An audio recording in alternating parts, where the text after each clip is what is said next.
It all started on my 72nd birthday in the dining room I built with my own 2 hands. The smell of my late wife Martha's pot roast recipe, which my daughter Sarah had tried to replicate, hung heavy in the air. It was a good smell, but it couldn't mask the tension. My son, Michael, and his wife Jessica sat opposite me, their smiles as thin and brittle as old varnish. My granddaughter Emily sat beside me, her knee occasionally bumping mine in a silent show of support. My chest felt tight, the way it always did when Michael had that look in his eye, the look of a hawk circling something it wanted.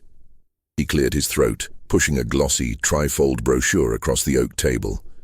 "Happy birthday, Dad," he said, his voice a little too loud, a little too cheerful. I picked it up. Maple Creek Senior Living, the cover read, under a picture of smiling, silver-haired people playing shuffleboard. My heart sank into my stomach like a stone. I stared at the brochure, my calloused fingers tracing the absurdly green lawn. This was their gift? An eviction notice wrapped in a pretty bow. "It's top of the line," Jessica chimed in, her voice sharp. "They have a heated pool, organized activities. You wouldn't have to worry about a thing. No more yard work, no more leaky faucets." My jaw clenched. I looked around the room, at the scuffs on the floor where my children learned to walk, at the faint pencil mark on the doorframe measuring Emily's height through the years, at the fireplace where Martha and I had spent 36 winters. This house wasn't a collection of worries, it was the story of my life. "The house is fine, Jessica," I said, my voice hoarse, "and so am I." Michael's smile vanished. "Dad, be realistic. This place is falling apart. It's too much for you to handle alone." "We worry." His words were meant to sound like concern, but they felt like stones thrown at my pride. He wasn't worried about me. He was worried about the money tied up in these walls. My hand trembled slightly as I pushed the brochure back toward him. "Thank you for the thought, but my answer is no. This is my home." The air went cold. Michael's face darkened, the muscle in his jaw twitching. He looked at me, this son I had raised, and his eyes were those of a stranger. "This house is a relic, Dad. It's a burden. For once in your life, could you please stop being so selfish and think about your family? Think about us." The word selfish struck me like a physical blow. I felt the blood drain from my face. My breath caught in my throat. I had poured every spare dollar, every weekend, every ounce of my strength into giving my children the life I never had. I'd paid for Michael's college, co-signed for his first business loan, and bailed him out when it failed. Selfish? I looked to Sarah for support, but she wouldn't meet my eyes. She just stared at her plate, her knuckles white as she gripped her fork. Emily squeezed my hand under the table, a small, desperate gesture. The humiliation burned in my gut, hot and acidic. To be called a burden in my own home, on my own birthday, by my own son. Sarah finally looked up, her eyes pleading. "Dad," she whispered, her voice cracking, "maybe just look at the brochure, for us." Her words were the cruelest cut of all. It wasn't just Michael anymore, it was them. They were united against me. And in that moment, I felt utterly, terrifyingly alone. A week later, the heavens opened up. A proper Midwestern thunderstorm rattled the windows and sent sheets of rain washing over the world. I was in my armchair trying to lose myself in an old paperback when I heard it, the slow, rhythmic plink, plink, plink from the corner of the sunroom. My heart didn't sink, it hardened. I knew this house better than I knew my own aging body. A shingle had likely come loose. A morning's work for me, a ladder, and some roofing tar. Annoying but manageable. My first mistake was mentioning it to Michael. I called him for a bit of advice on a new brand of sealant I'd seen at the hardware store, thinking a contractor's opinion might be useful. That was all. "A leak?" he shouted over the phone, his voice laced with a triumphant, almost gleeful panic. "See, Dad, this is exactly what I was talking about. The whole roof is probably rotten. Next thing you know, you'll have black mold, the ceilings will collapse. This is a disaster." I could almost see him on the other end, pacing his pristine modern kitchen, Jessica nodding in the background. "Michael, it's just one shingle," I said, my voice calm, trying to douse the fire he was so eager to build. "I can handle it." "Handle it? Dad, you're 72. You can't be climbing around on a wet roof. It's irresponsible."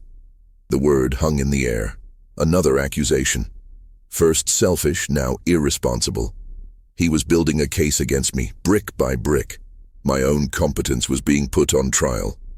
My shoulders felt heavy, not from age, but from the weight of his condescension. "I built this roof, son. I think I know how to patch it." "That was 30 years ago," he shot back. "Things change. People get old." "Let me help." His offer of help felt like a threat. "I'll tell you what," he continued, not waiting for a reply. "I'll have an appraiser I know come by, just to see what we're dealing with, get a professional opinion on the damage." I knew what that meant. An appraiser wasn't for a leak. An appraiser was for a sale. A cold dread seeped into my bones. He was twisting a simple home repair into a weapon to be used against me. "That's not necessary, Michael." "It's for your own good, Dad," he said, his tone final. He hung up before I could argue.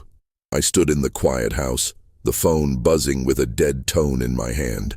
The rhythmic dripping from the sunroom seemed to mock me, each drop a testament to my supposed decline.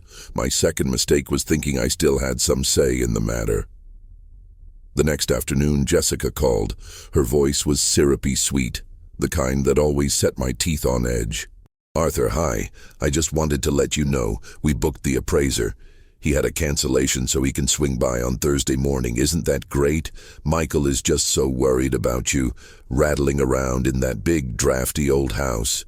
I felt my posture stiffen, my hand gripping the receiver so hard my knuckles ached. They hadn't asked. They had informed. They were no longer trying to persuade me. They were managing me, handling me like a problem to be solved.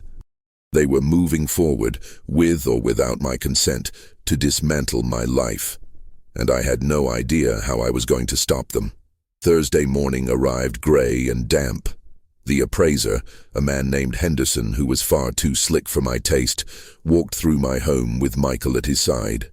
They murmured in low tones, Henderson tapping on walls and pointing out flaws with a theatrical sigh while Michael nodded grimly. He spoke of foundation issues and outdated wiring, lowballing the value of my life's work with every breath. I watched them from my armchair, my jaw set so tight it ached.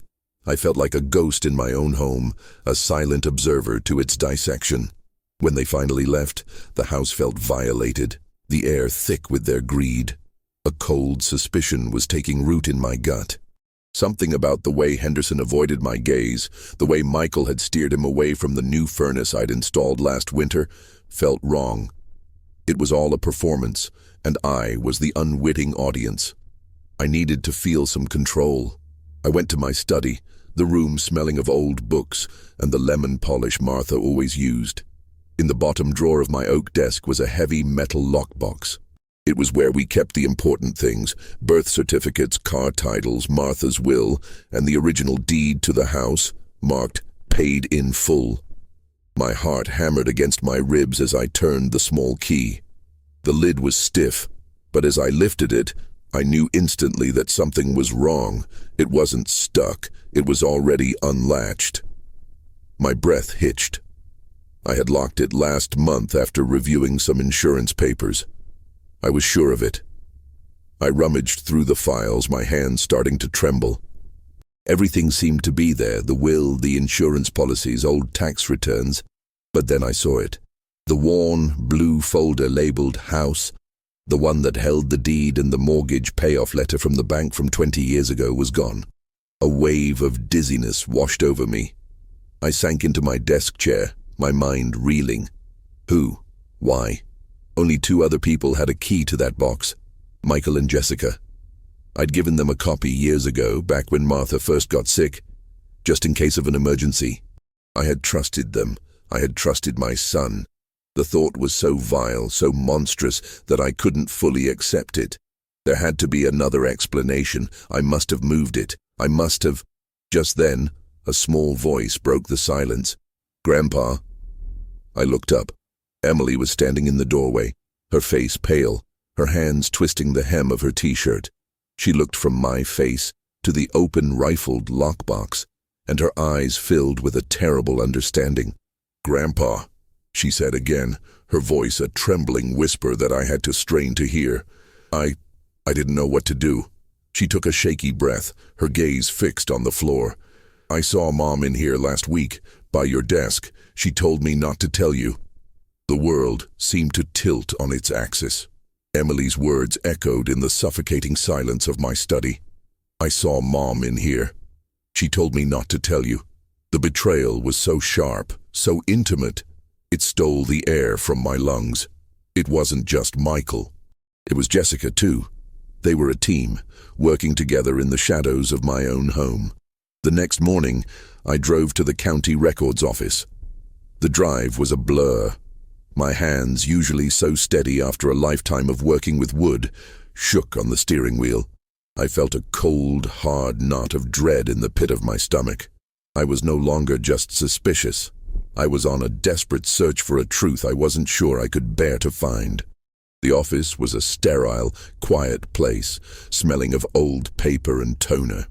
I felt out of place, a relic from another time as I approached the counter. A young clerk named Daniel, with kind eyes and a patient demeanor, helped me. "I'd like a copy of the deed for my property," I said, my voice sounding thin and reedy to my own ears. I gave him my address, the one I'd known by heart for 40 years. He tapped on his keyboard, the rhythmic clacking filling the silence. I watched his brow furrow as he stared at the screen. He scrolled, then clicked, then leaned closer.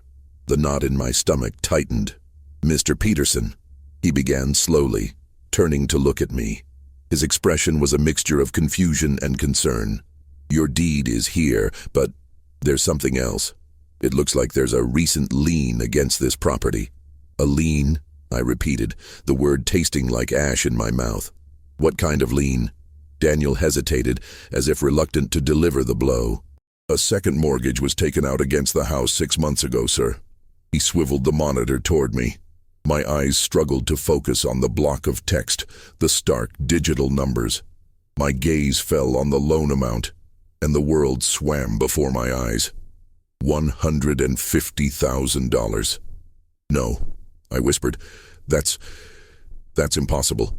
I haven't taken out a loan in 20 years. "The bank filed it here in March," Daniel said gently. "It's all official." 6 months ago. March. That was right around the time Michael's new tech startup had supposedly secured a huge investment. He'd been flush with cash, buying Jessica a new car and taking the family on a fancy vacation. He'd told us he'd finally made it. The truth was a sickness rising in my throat. He hadn't made it. He had stolen it. From me. My heart pounded a frantic, painful rhythm against my ribs. I gripped the edge of the counter to keep from falling. It couldn't be real. It was a mistake. A clerical error. Can I see the signature?" I croaked. Daniel nodded, his face full of pity. He clicked a few more times and pulled up a scanned image of the loan application. He printed it and slid the warm sheet of paper across the counter. My hand shook as I picked it up. There on the signature line was a sloppy, unconvincing forgery of my name, Arthur Peterson. It was a crude imitation, but perhaps good enough to fool a busy bank clerk. But it was the line below that made my blood run cold. In the space designated for a guarantor, there was another signature. One I knew as well as my own, written in a bold, arrogant script that was unmistakable. Michael James Peterson. I sat in my kitchen for hours, the printed document lying on the table like a death certificate for the family I thought I had. The smell of burnt coffee filled the air. I'd put a pot on and forgotten all about it. The acrid scent was a perfect match for the bitterness in my soul. My son had not only stolen from me, but he had also used my home, Martha's home, as collateral for his lies. The foundation of my world had cracked, and I could feel myself falling into the abyss. Finally, I picked up the phone. My finger trembled as I dialed Michael's number. I needed to hear it from him. I needed him to have the decency to confess to the man he had so thoroughly deceived. He answered on the second ring, his voice breezy. "Hey, Dad." "What's up?"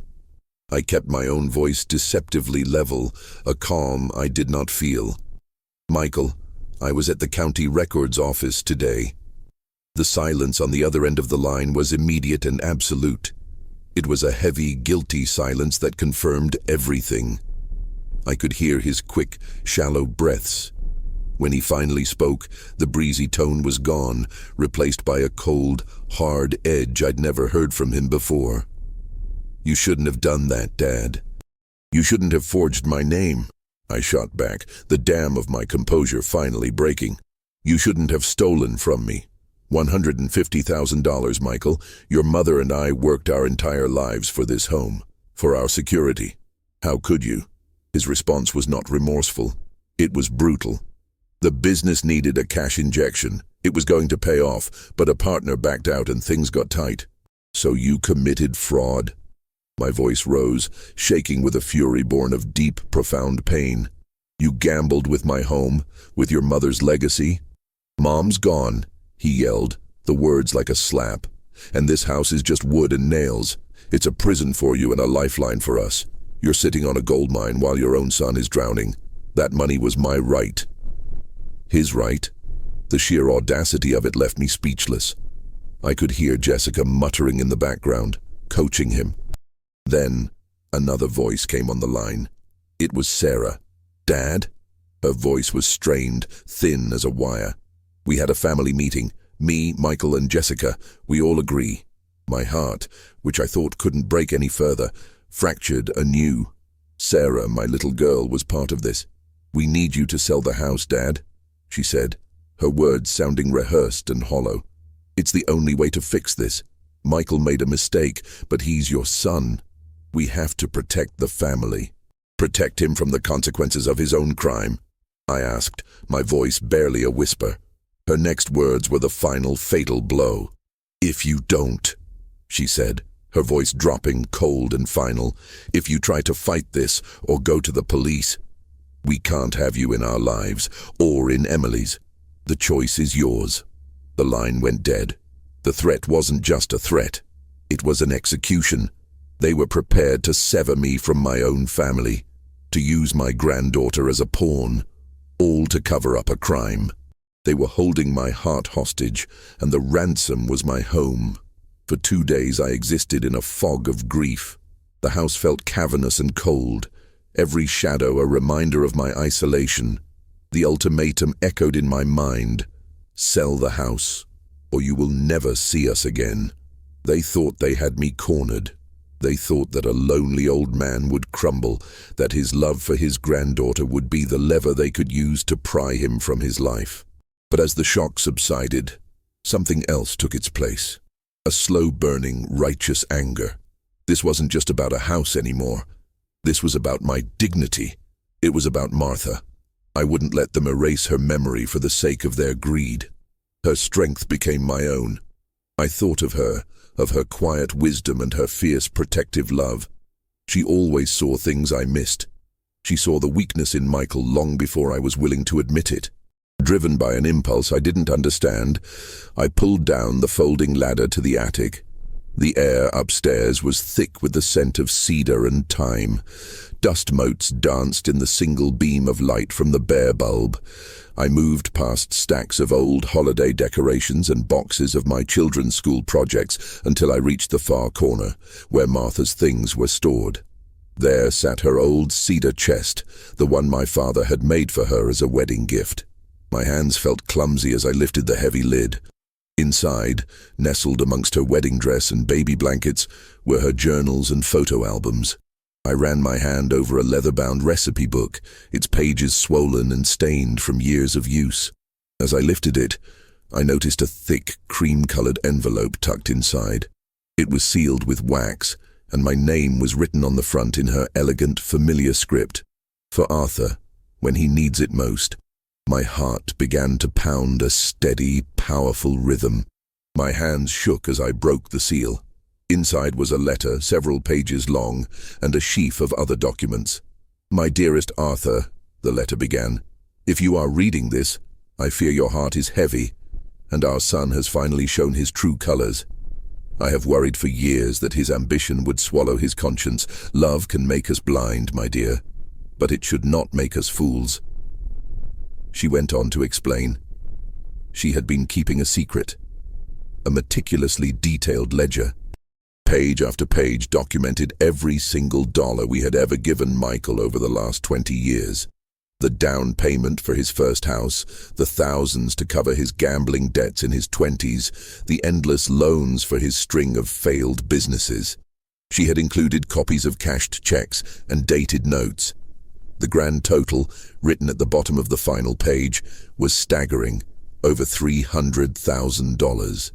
My eyes burned with unshed tears. She had seen it all.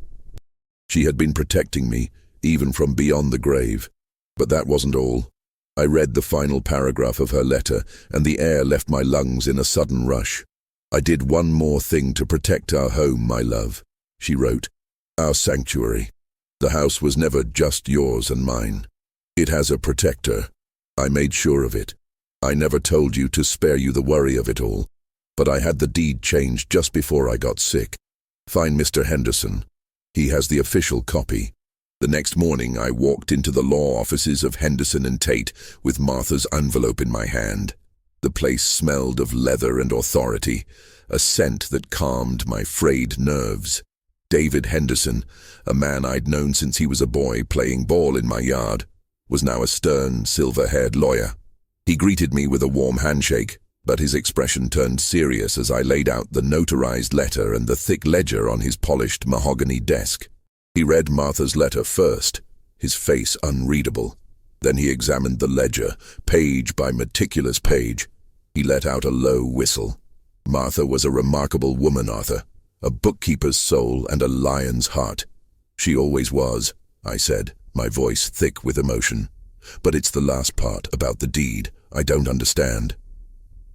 Henderson leaned back in his leather chair, a slow smile spreading across his face. "Oh, it's quite brilliant." She was thinking several moves ahead. She was always the better chess player, wasn't she? He swiveled to his computer, his fingers flying across the keyboard. He pulled up the property records, the same ones I had seen at the county office, but he knew exactly what to look for. "Here it is," he said, turning the screen to face me. 3 years ago, Martha used her power of attorney, which you gave her during your heart scare, remember, to execute a quitclaim deed.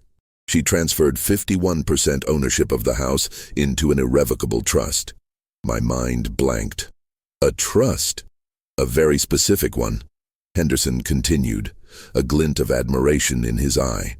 "You, Arthur, retain a 49% stake and are named as the trustee, which grants you lifetime residency. You can live in that house until your dying day, and no one can force you out.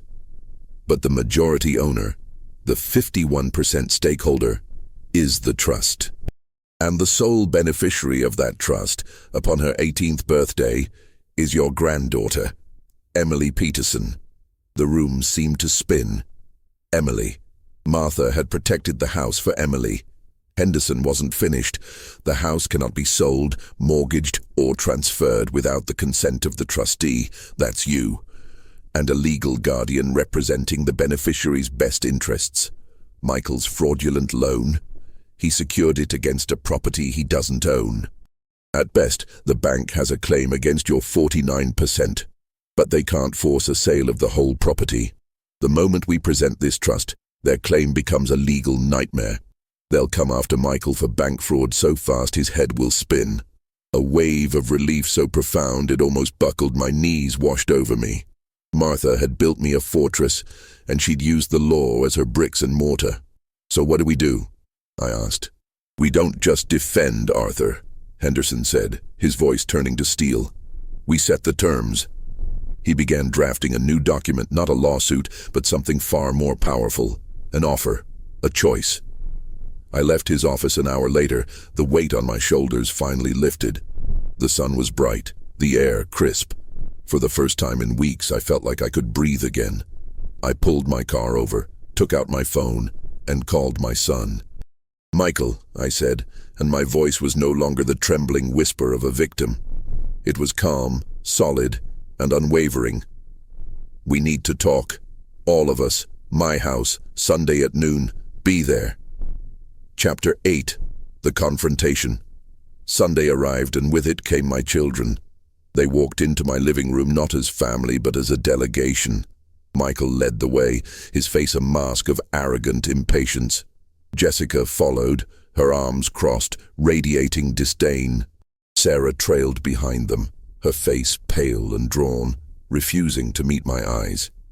The air was thick with resentment, so cold it felt like it could shatter. I sat in my usual armchair, the one by the fireplace. They remained standing, a united front arranged against me. Michael didn't waste time with pleasantries. "All right, Dad, let's get this over with," he started, his tone clipped and dismissive. "I'm a busy man. We've found a cash buyer, a developer who's willing to close in 30 days. He's making a generous offer, so you don't have to worry about the appraiser's report." He spoke as if my consent was a foregone conclusion, a mere formality. The sheer nerve of it to stand in my home and discuss its sale with a buyer I'd never heard of was breathtaking. I said nothing. I just looked at him, at the son I had raised, now a stranger consumed by his own desperation. My silence seemed to unnerve him. "Did you hear me?" he pressed, his voice rising. "We're giving you a way out. A clean break. You sign the papers, we pay off the loan, and we all move on. You can get a nice, comfortable apartment at Maple Creek." I continued to stare, my gaze steady. I could see the anger building behind his eyes, the frustration of a bully whose victim was refusing to cower. He took a step forward, his fists clenching at his sides. His face was red, his breathing shallow. Jessica placed a hand on his arm, but he shook it off. This was it, the final push. "We've talked it over," Michael snarled, his voice dropping to a low, menacing growl. "This is the final offer. There is no more discussion." He pointed a finger at me, his hand trembling with rage. "Sell the house, or you will never see us, or your granddaughter again." The ultimatum, the one that had haunted my sleepless nights, was now laid bare in the quiet living room. It was the nuclear option, the most cruel and devastating weapon in his arsenal. Sarah flinched as he said it, a flicker of shame crossing her face before she looked away. But this time, I was ready. The fear was gone, replaced by a deep, anchoring calm. My love for Emily was not a weakness he could exploit. It was the source of my strength. Slowly, deliberately, I leaned forward. My hands were perfectly steady as I picked up a single, folded document from the side table. It was the agreement Mr. Henderson had prepared. I didn't say a word. I just looked my son in the eye and slid the paper across the polished surface of the coffee table Martha and I had refinished together one summer. Michael snatched the paper, a triumphant sneer on his face, as if he expected it to be a letter of surrender. He unfolded it. He began to read. I watched him. I watched as his cocky, triumphant smile froze. I watched it twitch, then melt away completely. The color drained from his face, leaving behind a pasty, sickly white. His jaw went slack. His eyes widened in disbelief, then in dawning, abject terror. Jessica, sensing the shift, leaned over his shoulder. "Michael, what is it?" she hissed. She read the first few lines and her hand flew to her mouth, a choked gasp escaping her lips. The document had done its work. Their smiles were not just frozen, they were shattered. The paper in Michael's hand trembled, the only sound in the dead silent room. The document wasn't the trust agreement or the new deed. Mr. Henderson had advised a simpler, more direct approach. The first page was a repayment agreement for the $150,000 fraudulent loan. laid out in cold legal terms. But attached to it, as Exhibit A, was a summary of Martha's ledger, notarized and undeniable, detailing the $300,000 in gifts and loans he had extorted from us over 2 decades. I finally broke the silence, my voice devoid of anger, filled only with a profound weariness. "The house is not for sale," I said, each word landing with the weight of a gavel. "It was never for sale. It belongs to a trust, with Emily as the beneficiary. Your mother saw to that." Sarah let out a small, broken sob.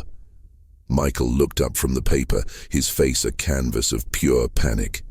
The bully had vanished, replaced by a terrified man who had just realized the cage he'd built for me was actually a trap for himself. "This isn't about the house anymore," I continued, my gaze unwavering. "This is about consequences. Your mother's ledger makes any moral or financial claim you think you have on this family's assets null and void. The fraudulent loan you took out by forging my signature is a felony, Michael. Bank fraud. It carries a prison sentence." I let that sink in. I saw the future flash in his eyes. The shame, the trial, the ruin. "You have 2 choices," I said, laying out the terms Henderson had devised. "Option A. You sign that repayment agreement. You will pay back every single cent of the $150,000, starting with monthly payments we will agree upon. You will get counseling for your financial issues. In return, I will not press charges for the forgery, and we will try very slowly to figure out if we can still be a family." I paused, letting the silence stretch. "Or, option B. You refuse to sign. On Monday morning, Mr. Henderson will file a police report and hand over all of this evidence to the district attorney. I will use your mother's ledger to ensure you are disinherited from anything that was ever hers or mine. You will lose everything, your reputation, your business, your freedom. The choice is yours." It was, of course, no choice at all. It was the end of the line. Jessica was weeping openly now, her carefully constructed world crumbling around her. Michael stared at the pen on the table as if it were a venomous snake.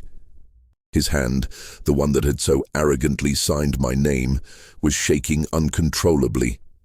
He finally picked it up, and with a broken, shuddering sigh, he signed the document. I don't feel a sense of victory, just a deep, aching sadness for the son I had lost. But I also felt a profound sense of peace. I had honored Martha. I had protected my home. I had reclaimed my dignity. As if on cue, Emily appeared in the doorway. She had clearly been listening. She walked past her parents, past her aunt, and came directly to me. She wrapped her small, strong arms around my neck and hugged me tightly. "I love you, Grandpa," she whispered into my ear. In that moment, holding my granddaughter, I knew I had made the right choice. My future with Michael and Sarah was a fog of uncertainty, but my own future was finally clear. This house wasn't a prison.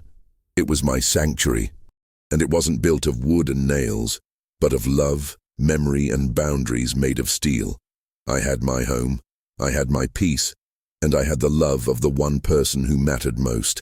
I was finally secure,